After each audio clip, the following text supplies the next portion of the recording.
Hello guys! Welcome back to my channel, to my page. Sa mga hindi pa nakasubscribe dyan, ano pang hinihintay nyo, mag-subscribe na kayo because we have another motovlog here. Kaya naman, samahan nyo ako.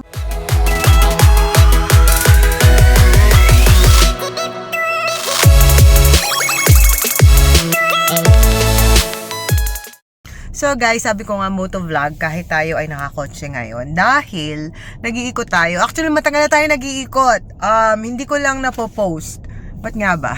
Anyway, sa mga nakapanood ng mga luma, hindi man sobrang luma, pero ng mga past videos ko, nag-training tayo kay Coach Mel and then nag-offroad din tayo kay with Mark Sung. And nakapag-offroad na rin tayo dati sa KD Rock. So, may mga series na rin tayo na nag-off-road tayo. Hindi man ganun katindi, pero papunta na tayo doon. Anyway, so wala tayong off-road bike. All those times, napahiram lang tayo ng mga sobrang mabait nating mga kaibigan like si Mark Sung and si Kuya Daniel. And for the past months, naghahanap kami ng off-road bike. Para, alam mo yun talaga yung maging ride na gagawin namin. But, ang unang-una ko kasing hinanap is the KLX 140. Sabi kasi nila parang yun ang magandang beginner trail bike. Magaan, mababa, and hindi ganun kamahal. But, nalaman kong mahirap pala maghanap ng KLX 140. As in, ubusan lagi. And kung meron ka man makikita, usually, mga resellers na or used, hanggat maaari kung kaya rin lang brand new sana para alam mo yon, fresh yung bike natin. So ayun na nga, wala tayong nakitang KLX 140 before and hanggang sa nakasama natin si Mark Sung, pinahiram niya tayo ng KLX 140 and doon namin na kita or napatunayan with the advice of Mark Sung and Coach Buck na hindi na ako pang KLX 140. Yung height ko is alanganin na doon. Okay naman siya pag nakaupo, pero pag nakatayo parang maliit yung bike for me. So, in-advise nila mag CRF 150 daw ako ng Honda. And, true enough, ang hirap din palang maghanap ng stocks doon. Pero mas mahirap yung KLX. So, for the KLX, may mga inikutan tayong shops before na wala talaga. And for the CRF, may mga nakita tayo online na may mga paisa-isang stocks. And nag-start kaming maghanap kahapon. Kahapon wala kami napuntahan dealership kasi alam niyo na may oras lang naman yun. Hindi namin naabutan yung mga oras nila. Pero may napuntahan kaming dalawang reseller ng used. Pero mga fresh pa naman. And pakita ko yung picture. Tama, may picture ba ako? Kagabi. Dalawa, tiga Imus, tsaka General Trias. Maganda yung mga presyo, maganda yung mga ano. Pero, nagtatry pa rin ako maghanap ng brand new. And, now, after ng mahaba ko, 3 minutes intro, papunta kami ngayon sa Dasma kasi mayroon ako nakitang isang dealership doon na mayroong CRF 150. So, samahan nyo ako. A few moments later. So, guys, ito ngayon tayo sa Elite Motorbike Sales Corp or Honda Dasma. Ang daming Honda dito actually, pero dito mayroong ayan, CRF 150L na black. Pasok tayo. So guys, 147,900 ang SRP. New, ang ganda ng color, black. At tanong mo kung meron pa silang ibang isa lang stocks nila. Pero alam mo ano ako sa Ganda ng kulay. Anong size naman po? 21 din eh. So guys, ayun yung first shop na napuntahan natin. Actually, may nakausap ako sa Facebook kaya ako nalaman na meron doon. Yun nga kasi mahirap nga maghanap. 147,900 yung SRP and ang payment option lang daw is cash. Literal na cash. Hindi pwede mag-online transfer, hindi pwedeng mag-cheque, hindi pwede mag-credit card, hindi pwede mag-installment, cash lang. And to be honest, hindi ko na alam pala yung kalakaran sa pagbili ng mga ganyang motor. Kasi more on big bikes kami and kung meron man akong scooter, hindi naman mga Japanese brand. So hindi ko talaga alam kung bakit mas priority nila yung wait, sabi nila online, priority installment kasi mas mataas yung kikitain ng ahente. Pero this time, cash lang yung hinihingi nila. So, siguro depende sa dealership.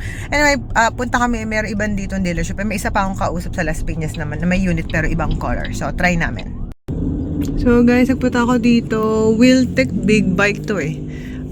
Wala daw silang stocks on hand pero meron sa warehouse.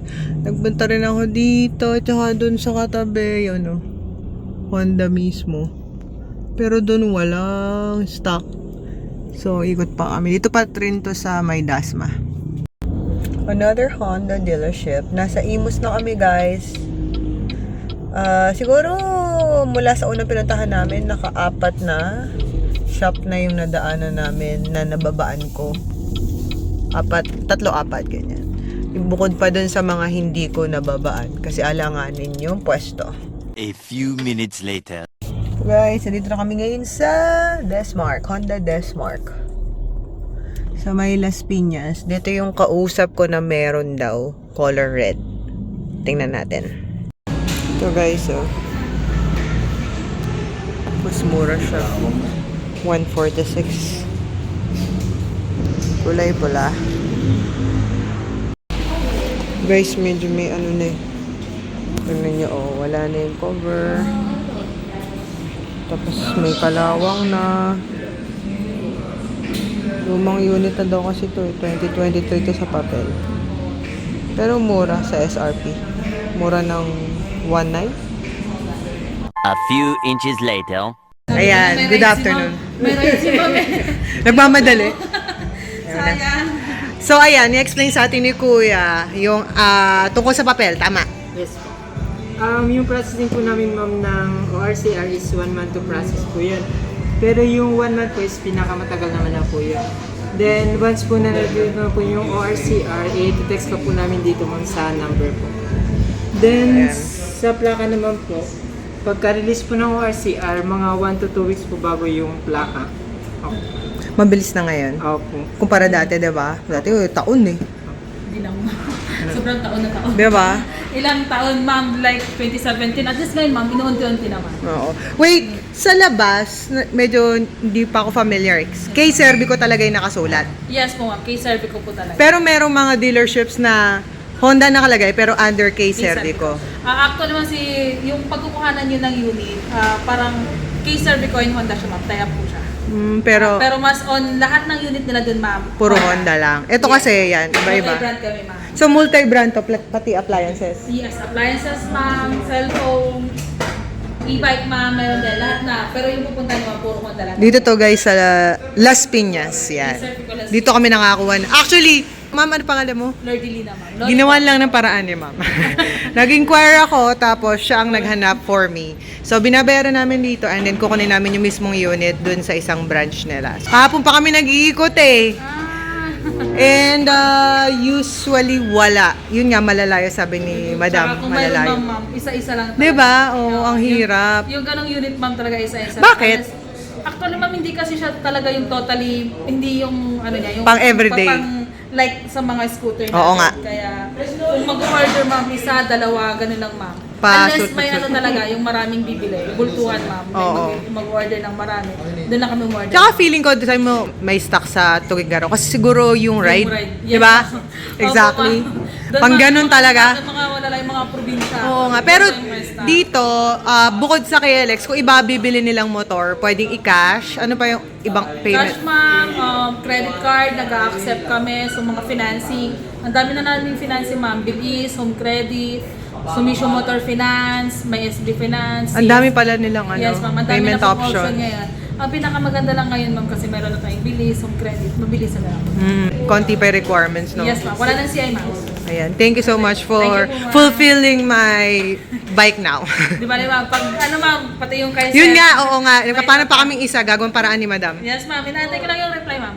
Thank you Thank you, Sa ma'am. ulitin. Sige po. Thank you po. Yan. Thank you po. Exit. Let's go. Saan yung ano? Guys, dito to sa Alabang sa Pote Road, Las Piñas. Ito yung ano nila, branch nila. Yan. Daing motor oh. Tapos may appliances din sa loob. Ang bait nila. Totoo ako. Alam nyo kasi guys, kanina pa kami nag-ikot mula Dasma hanggang dito sa Las Piñas. Ang dami kong tininto ang shops. Iba-iba. May Motor Trade, may Honda lang, may Moto Express ba yun? Basta sobrang dami, iba-iba. Nakilala ko na nga ibang brand na hindi ko alam dati. Pero dito lang sa K-Servico, yung pagpasok mo palang may nag-asikaso na sa'yo. Tapos yung manager, nung narinig niya yung kailangan ko, tayo agad siya. Tapos dahil wala silang stocks, naghanap pa siya sa system nila kung saan may available, and then may nakita nga siya sa may Makati. So, kinontak niya yon. Ang ginawa is, binayaran ko rito. Wait, ang gulo pala. Wait. Ayan, going back guys, on our way to K-Servico Honda Rembo Makati. Kasi, ang ginawa nga ni Ma'am Lori from K-Servico Las Piñas is, nung sinabi niya sa akin wala silang unit dyan sa branch nila dyan, naghanap siya sa system nila, and ang pinakamalapit nga is sa Makati. So, binayaran ko dyan through credit card, and then, kukunin ko na lang doon sa Makati ngayon. Actually, pwede namang kunin nila from Makati and then dadalhin dyan. Hintayin ko lang. Kaya lang, yung sasakyan nila pang pick up nung motor sana is coding today, Thursday. So, the only option is ira-ride nila from Makati to here para maintay ko. Sabi ko, kung pwedeng bayaran ko na lang, then kami na lang kuko kasi naka-pick up naman kami. Pwede naman isakay na lang dito. And payag naman sila. So, iba. Kinausap ko si Miss Lori, sabi ko, iba yung branch nila. Sa dami na napuntahan ko kanina. Sila yung pagpasok mo, may nag-aasikaso na agad sa'yo. Tapos, ginawa niya talaga ng paraan para ma-accommodate yung gusto kong unit. And then, makuha ko din today. Sa paraan din na gusto ko. Alam mo yun, kahit nagbigay siya ng ibang options. And, partida, hindi niya alam na nagbablog ako So, kasi may sinasabi iba na pag nakita ka nila nagbablog, nagbabago yung service, pag nalaman nilang vlogger ka or influencer ka or whatsoever, nagbabago yung service or yung pakikitungo ng kaharap mo. But, sila Miss Lori, hindi ako naka-vlog nung pumasok ako doon. Wala akong video, wala. Talagang nalaman na lang nila na nagbablog ako nung magbabayad na ako. Sinabi ko na okay lang bang i-vlog yung ibang parts. And very, very nice experience with them. First time ko ulit, hindi pala first time, parang ngayon na lang ulit bumili sa ganyang store. So, shout out kay Miss Lori ng K-Servico Las Piñas at sa lahat ng kasama niya doon. Very accommodating, highly recommended branch. Anyway, punta na tayo sa Makati para kunin yung unit. 12 seconds later. Guys, eto, dito na kami ngayon sa Honda K-Servico. Yan. Best Bike. Dito yan sa may Rizal Extension, corner 30th, East Rembo, Taguig. Ay, Taguig pala to, hindi Makati. Ha! Makati ako ng Makati. So, ayan, nandito kami ngayon. Tapos, ayun na unit ko, inaayos na. Na heads up na kasi sila. Eto na siya, guys. So, wait. Yan. New color. Gusto ko tong color na to kasi doon sa red. Ikot nila. Tigat pala.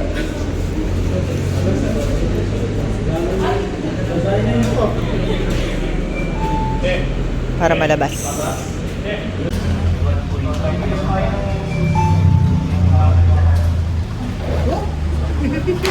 Natakot ka, no? Kinakabit na ni Kuya yung side mirror para ma-activate.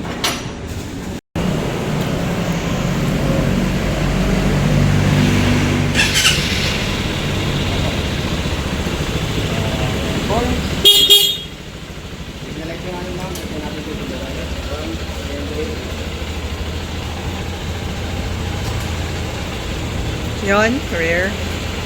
Wait, like natin na. Okay.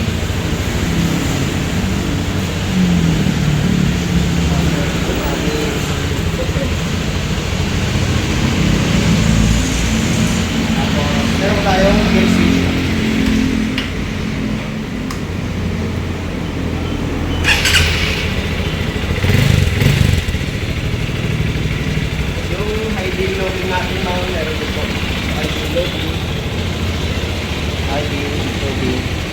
Pasig na ito.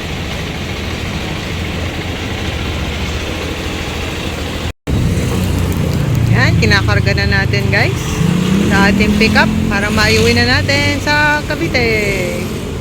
Shout out! Honda!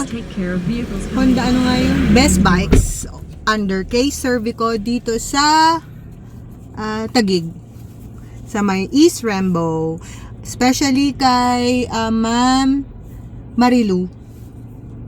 Babalik kami pag may nakuha na siyang isa pang CRF 150. Ang babait ng mga tao dito guys. Panalo pala sa Case Cervico. So guys, ayun yung motor natin. Pauwi na tayo. Time check, 4 o'clock in the afternoon. Pagod na tayo, maaga tayong umalis. And mabuti na lang may nakuha tayo kahit isa. And sabi ng Case Cervico sa East Rembo, nag-order na daw sila ng isa pa. So, hintayin na lang namin yon. And babalitaan ko kayo, of course, na-update ko kayo. Gagawa natin din ng vlog yon. And yung mga rides natin with this trail bike. Thank you so much sa pagsama sa akin today. Nakakapagod. And kakaibang experience dahil sanay tayo sa ibang dealerships o pagbili ng ibang motor. Pero this time, ito, trail bike ang hinahanap natin. Please follow me as well on my Facebook, TikTok at Instagram para sa ibang ganap natin. And I hope to see you guys again sa next video. Don't forget to like, comment, and subscribe. Bye-bye mga kateki!